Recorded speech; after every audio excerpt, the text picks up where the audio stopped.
All right, everybody, welcome back to class. Today is Friday, September 18th, and we are back. If you remember from yesterday's video, this is how we left the map, and today we are going to be going over the third and fourth Crusades, two of the most important. The third has probably been the most glorified in terms of cinema, movies, that kind of stuff, and then the fourth was just crazy. So let's get into it. I'm going to hit the lights, and we are going to get started. Now, yesterday, we talked about the first and second crusade, and we kind of messed around with the map a little bit. But if you remember, at the very, very beginning, we had the Holy Roman Empire up here, the Byzantine Empire here, the Seljuk Turks over here, and the Muslim Empire over here, or the Caliphate. Now, it's all more or less pretty much the same, except for one key detail. And that is going to be that Jerusalem is no longer controlled by the Byzantines, the Seljuk Turks, or the Caliphate. It is now controlled by the Holy Roman Empire. All of them have controlled it at some point throughout the Crusades, but as of right now, it belongs to the Holy Roman Empire. So what's going to change? We're going to get into it. So we're going to set the stage right now for the third crusade. This is how we left things at the end of the second crusade, but some things are going to change in between the second and third. First and foremost, Al-Afdad is going to pass away, and he is going to be replaced by Saladin, who is now going to be the head of the Caliphate. Next up, we need to talk about the Pope. Pope Urban is going to die shortly after the First Crusade. In fact, he's never even going to hear that the Holy Roman Empire conquers Jerusalem. He's never even going to hear about it. The next pope that we need to know about is going to be Pope Gregory VIII. Pope Gregory VIII is going to be the next pope that we need to know about. We're going to put him in the pope spot. Now, the next thing that we need to talk about is going to be what is going to get our third crusade started. So the stage is set. As we can tell, everything is pretty much in line. Everybody has their own territory, just like we had things before the first crusade, except for down here. This is going to be a problem area. This is going to create some issues, the Holy Roman Empire having Jerusalem. What's going to happen is Saladin, who is a great general, he is going to take his forces and he is going to pull them all over here. So he is going to come in with overwhelming numbers to try and take Jerusalem.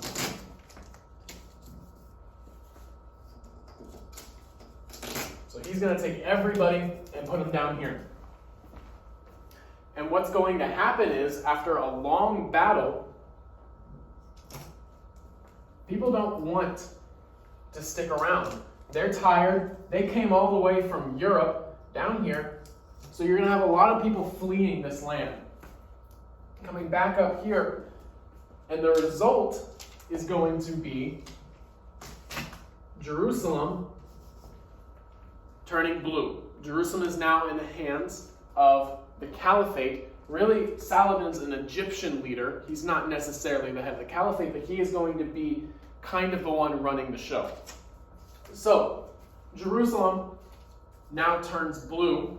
And once Jerusalem's there, Saladin's going to leave a couple over here, but he's also going to redeploy and make sure that he has all of his bases covered.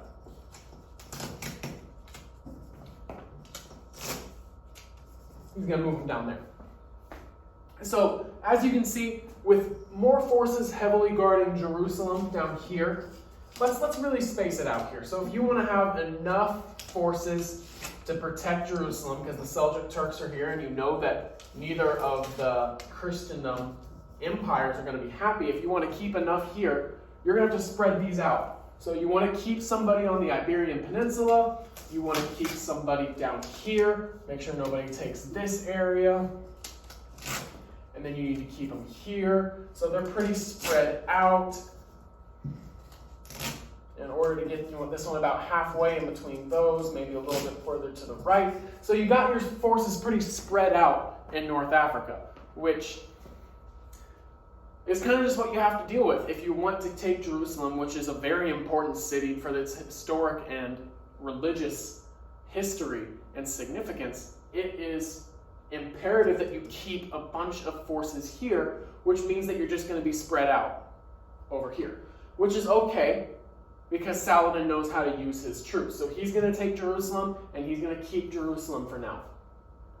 Pope Gregory VIII is going to be the one who's going to call for a third crusade. And what the third crusade is we're going to do the same thing as we did in the first crusade. If you look, it's pretty much set up the same as the first crusade was, except the only difference is Jerusalem is blue instead of green, which isn't a whole lot different. So the plan is we're going to do exactly what we did last time. And a bunch of kings and generals are going to answer the call, but the one that we need to know about, the one that's been most historically romanticized, is going to be Richard Lionheart. Richard Lionheart is going to really lead the cause for the Holy Roman Empire in the Third Crusade. If you remember, in the First Crusade, all the forces came this way to Constantinople and then came through Anatolia and went down. Richard Lionheart has a different idea. He says, what if we used ships to carry our troops down here? So what if we attacked like this? So that's going to be Richard Lionheart's idea. So instead of coming all the way down here, because we know that that's very difficult with the Seljuk Turks here, now you have to fight two different people. How about instead we come down, we take North Africa, and then we move this way toward Jerusalem. And the result is going to be a long, long standstill. So some coastal, as you can see, mainly coastal along the water, some coastal cities are going to be set up, but really their success is very limited. And after a long period of time, it's about 100 years of battle that's going to happen, but we're really only focused on about the first 20. Richard Lionheart's going to kind of take his troops out of here. Leave some, take a lot. So the map is going to look mostly like this. When he pulls the troops out of here, you'll have some stay behind. Not a whole lot. We're going to leave this cross right here. We're going to leave him there for right now. Just so that you know, there are still some settlements in North Africa, but not a whole lot. So largely the Third Crusade is going to be unsuccessful. Now, less than a year after Richard Lionheart takes his troops out of there, Saladin is going to pass away. So what we can guess with almost certainty is that if Richard Lionheart had stayed here for another year and waited for Saladin to die, which nobody knew was going to happen, most likely they would have been successful in taking Jerusalem back. They would have moved this way while there was unrest, while people didn't know what was happening, and they probably would have been successful. However, that's not going to happen, and the Third Crusade is going to end. And this is what our map is going to look like after the Third Crusade. A lot like what it looked like beforehand. There's really not going to be a whole lot of change. The Third Crusade, the importance of the Third Crusade is that it is going to open up North Africa as a place that you can attack the Caliphate Empire. That is going to be the importance of it. It doesn't conquer any land. It doesn't win them any territory.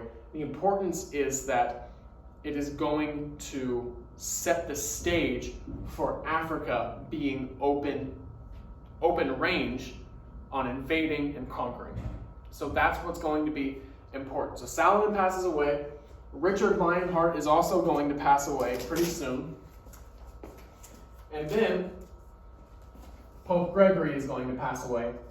And he is going to be succeeded by Pope Innocence III, who is going to be our pope during the fourth and final that we will talk about crusade. The Fourth Crusade was crazy. I mean, the Fourth Crusade, a lot is going to happen during the Fourth Crusade. So essentially, Pope Innocent says, we still don't have Jerusalem, and we're not going to stop until we take Jerusalem. So, let's go take Jerusalem. So Jerusalem still being operated and controlled by the caliphate. So instead of marching through Anatolia like they did the first time, or trying to come down through Africa like they did in the Third Crusade, what they want to do this time is they want to sail straight from Venice. They want to meet in Venice, which is the Holy Roman Empire city, and they want to ferry their way all the way down and sail straight into Jerusalem.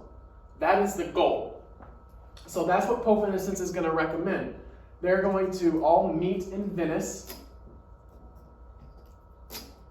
He wants everybody. So we have 8 crosses. He wants all 8 to go down there. However, only about a third of the people who signed up to go are actually going to go. So they finance all of these ships to be made in Venice because they think they're going to take thousands and thousands and thousands of soldiers all the way across to fight in Jerusalem, but not enough show up. And now they don't have enough money to pay for all the ships because not enough people showed up. So what's going to happen is the Venetians, I'm saying that with a V, not a PH, because Phoenicians and Venetians are different people. So when I say Venetians, I'm talking about the people of Venice. They are going to ask the Crusaders to help them invade and take back Zara. So the Venetians have their own little empire carved out here, and Zara is rebellious. They're not playing along. So the Venetians are going to ask the Crusaders to help them attack Zara.